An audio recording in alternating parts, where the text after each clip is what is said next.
Hi, everyone. So today I'm going to talk about DeFi as the backend for Fintech, which looking at the sponsors of this event is a pretty trendy topic. So I'm Paul from Morpho, so I'm CEO and co-founder. Morpho is a lending and borrowing protocol on EVM chains. We have $7 billion of total deposits across a wide numbers of assets, chains, and we are leveraged as an infrastructure by numerous fintechs, exchanges such as Coinbase to power lending and borrowing services. Okay, let me find the clicker. There we go. Okay, so fintechs. You probably familiar with those logos from different regions of the world. Nubank from Latam, Alipay in APAC, Revolut in Europe, Robinhood in the US, etc. And what all those logos have in common are, mainly the following things. They're very tech native, obviously. They like software. They have huge software engineering teams, and they're, driven by this. So they're super, super agile. They innovate at very fast pace, much faster than traditional finance. And one thing they also all have in common is that they have their super good user experience, super intuitive interfaces, often driven by mobile first, which makes them extremely accessible, right? Especially for new generations. And so essentially the one thing to remember from fintechs, in my opinion, is that they're owning distribution, and they're owning an increasingly high share of the financial order flow markets, right? So Robinhood, for example, 25 million user plus. Coinbase, not exactly a fintech, we'll come to that, but 100 million users. Revolut, 50 million users, etc., etc. But the one thing that's interesting about those fintechs is that they own distribution, but they don't really own infrastructure, right?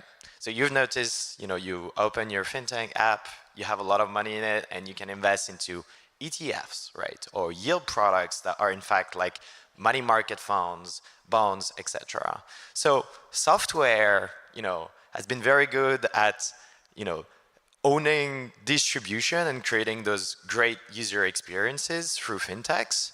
But then all the capital is rooted to traditional infrastructure, right? And so you guessed it, the purpose of this talk is to essentially talk about how DeFi is an opportunity for fintechs to do a lot of things, but mostly to own not only distribution, but also to own infrastructure. And so we're going to chat about, what does that mean for them and how that's, going to enable them to supercharge their financial services and build the best possible products that we've ever seen in finance. So this is essentially fintech in the front and DeFi in the back. And we like to call this the DeFi mullet, where in the front, you only see the fintech. It's like a Web2 experience and has full feature parity with what you would have as your traditional fintech experience. But in the back, you have this mullet that is DeFi that supercharges those financial services, as you could see on Merlin. And so, okay, why is that interesting? Why does that supercharge fintechs? Mainly, in my opinion, 4 things, right? Initially, what we tried to sell DeFi as back, 10 years ago was DeFi was going to have those operational efficiency gains that's going to, remove a lot of the back office operations, et cetera, et cetera. That's kind of true, but really this is missing the point, in my opinion, of what are the 4 main benefits. And the first is efficiency. And so what do I call efficiency here? It's the idea that DeFi provides to all of those fintechs a unified backend. A unified backend that's going to share liquidity and orders globally. So what does that mean in practice? Is that you're taking a loan from Coinbase. The loan is powered by DeFi, which means that liquidity can be taken not only from the Coinbase liquidity, but could potentially be sourced from other sources. So, if Ledger integrates like an earn solution to provide yield, the USDC deposited in this earn can be actually funding the loans of Coinbase, right? For example, Morpho is both in Binance Wallet and the Coinbase app. So you could imagine that someone earning yield on Binance is actually earning those interests because someone from Coinbase is borrowing that capital. And you immediately see that we're moving away from a world where everybody has its own fragmented backend into like a unified backend where all orders get aggregated, which immediately means better liquidity, better pricing, etc. And you could already tell, and we'll talk about Coinbase back loans because obviously we're super proud to power like Coinbase with our lending services, but the rates that you get on as a retail on the Coinbase app through DeFi are insane compared to like the institutional lending markets. You get like a loan at 5% Bitcoin backed, whereas like institutional lending markets trade at like 8 or 9. And so we even had like institutional like calling us and say, hey, why is the retail getting 5% while usually we beat the retail with our rates, we're getting 8. How is Coinbase achieving this? And the answer is Coinbase is sourcing liquidity globally. Everybody can see the opportunity to lend to Coinbase borrowers. And so everybody does it, and there is good competition and hence good rates. So that was number one. The second is ease of integration. And you could sum it up in open source, right? Or open in general. Frankly, you could build a neobank in less than a day with ChatGPT now, because all the code base is open source, like all the account abstractions, all the tools are becoming plug and play in order to have wallet infrastructure, like gas abstraction, chain abstraction, etc. For example, like on Base, you have the on-chain kit that allows you to do all those like integration in literally 2 clicks. And, you could just ask ChatGPT, build me like an app with like a yield product that plugs on top of Morpho. You just give it like the Morpho API or like the Morpho smart contracts. It does it in less than a day. Okay, maybe it will take a few prompts, but frankly, it's just super easy. And if you compare that to integrating with a TradFi API that is a black box and you can't easily integrate because you don't have such a community of open source code, well, it's actually quite insane. And we've seen Fintechs in France, in LATAM, integrate Morpho in like less than a week. And it's at large scale, like for tens of millions of users. Okay, third one, end-to-end ownership. So this one, it goes back to what I was saying when Fintechs own distribution, but they don't necessarily own infrastructure, right? So what does that mean? Morpho is immutable, right? So I can't change the code like, when a fintech or an exchange integrates with Morpho to provide yield or to offer loans, well, the code can't change. So what that means is that essentially the exchange or the distributor is an owner of the code, right? I can't like perform an upgrade or like rug everyone, or it's not even technically possible, right?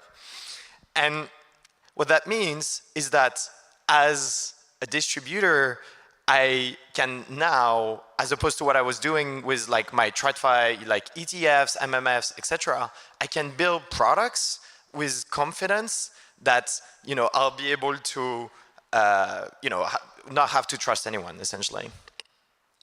Another interesting aspect of that is that users themselves, if they have self-custody of their assets through the exchange or the fintech, have a much stronger pricing power. So in practice, if you're in your fintech and they let you take your wallet out of this fintech app, what that means is that you're not prisoner of your app anymore. you own the position on Morpho through the fintech. And if you don't like the interface anymore, if the product is not good, if the pricing is not good, or if you feel like the pricing is not fair compared to what the experience you're getting through the fintech, you can just take your wallet and plug it into another fintech or app. Number 4, which is probably slightly less interesting than the third one when you talk to users. However, it's definitely important for the long-term game. And it's simply transparency. And if you take the example of loans, if you're a fintech or an exchange and you've gone through 2022, 23, you probably think twice about offering other collateralized loans, right? And the reason is that many users got burned because they were said that when you deposit collateral, to borrow, maybe this collateral is not rehypothecated. And maybe, we've seen the case, FTX is a good example of that. They were actually sending the funds to like other companies and they were trading with this capital, et cetera, et cetera. In the case of DeFi, well, you can actually prove your users and anyone can verify the state of where each dollar of, those products is. And this, just fosters trust and confidence, especially when fintech, their biggest challenge when they try to convert bank users to fintech users is that they trust the bank more than the fintech because of the name, because of the brand and the legacy, etc. And so those tools, those technology are little nuggets that are helping foster trust for users. Okay, so what does that look like in practice? So I took the example of Coinbase Bitcoin-backed loans. And the way Coinbase does it, and I think they were really the first to have a large-scale like DeFi integration that provides users end-to-end ownership of their lending and borrowing position. And you go to the Coinbase app, and the retail app, not the wallet, right? You have no idea the loan you're going to take is going to be operated with DeFi. And so how does that work? You click deposit BTC and you take a loan and it's written powered by Morpho. So all the wires are completely hidden. But behind the scenes, well, there is a passkey, right?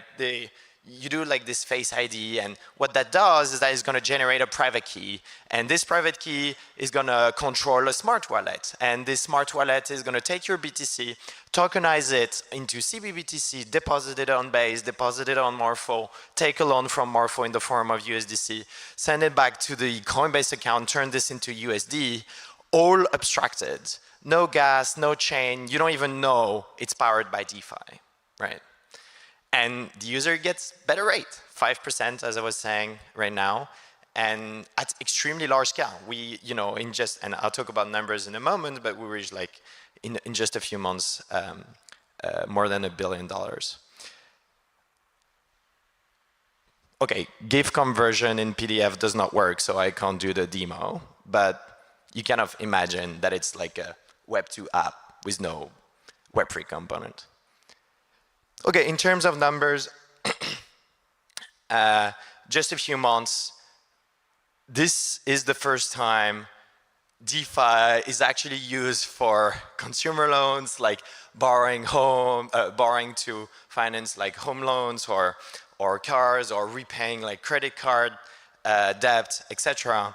at scale. Obviously, like we had users before taking like, from the Morpho app, the Morpho interface, loans to finance their, mortgages, whatever. But this is the first time this is accessible to hundreds of millions of users, right? And so you can actually, we have tens of thousands of users in the Coinbase app directly using Morpho on Base. And today, Morpho has become the largest DeFi protocol ever on a layer 2, right? All protocols, all chain included. And that's mostly, I think that's 40% of the volume comes from Coinbase directly. So it shows the power, not only for distributors, but also for DeFi protocols themselves, the importance of plugging into those distribution channels. Here are a few other examples. I mentioned Coinbase, but we are also integrated with Ledger, with Safe, with Trust, Binance Wallet, Lemon, Deblock, etc., etc. And the interesting thing to remember from this is that they have a shared backend. They all operate with the same lending book, right? the yield of one is going to power the loans of the other and vice versa, right? And the goal, you guessed it, is to make this global, to be the internet protocol for financing that's going to connect anyone that has a need for financing with anyone that has an excess of capital and want to generate yield. Right.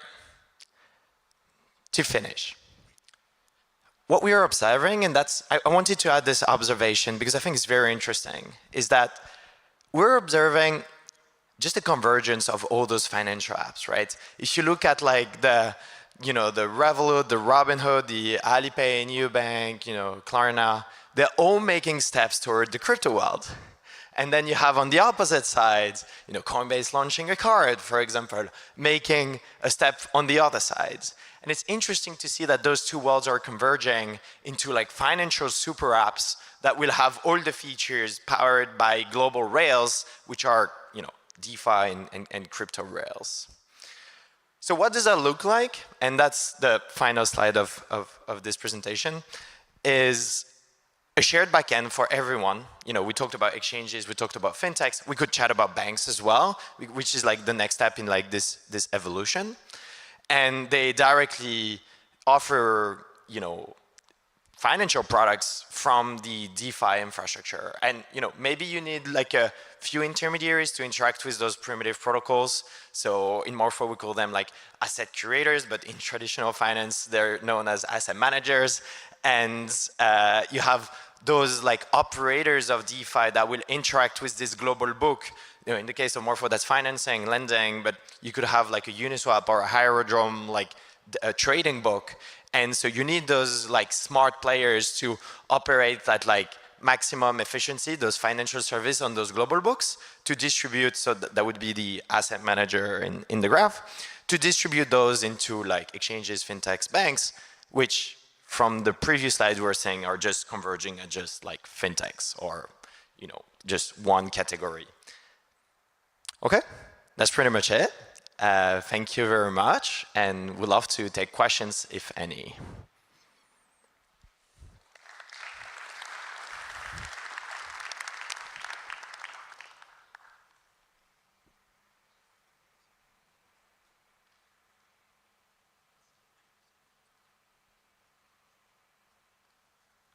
Let's go, one in the middle.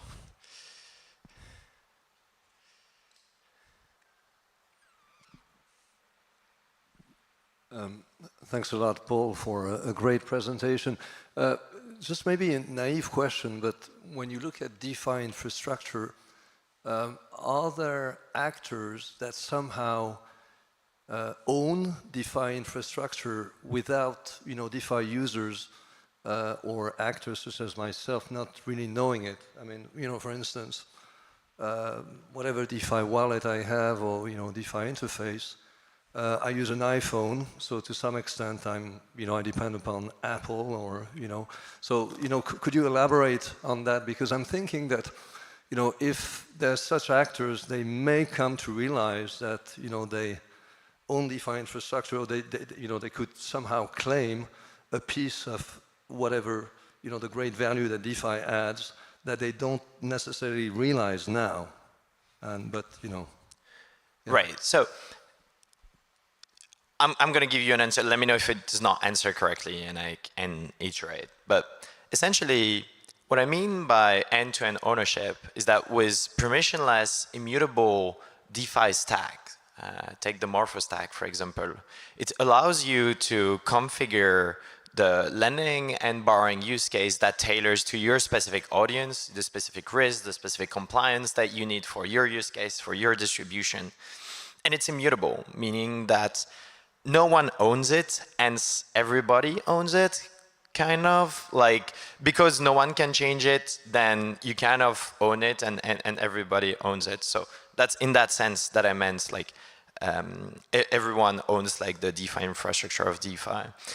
And now to go more into your questions, I think that anyone that has distribution, whether it's like hardware, whether it's your media, because it's going to be so easy to integrate with financial infrastructure, I think anyone will end up, you know, offering yield services or loans in one way or another. Like any hub that has some form of idle capital will, you know, integrate in 2 clicks with like Morpho and generate yields.